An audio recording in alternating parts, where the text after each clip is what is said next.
আমি অপ্রয়োজনীয় ভার বহন করতে চাই না।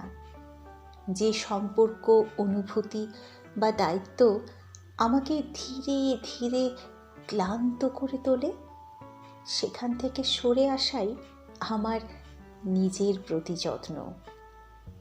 হালকা হলে পথ চলা সহজ হয়, শ্বাস নেওয়াও স্বচ্ছ লাগে।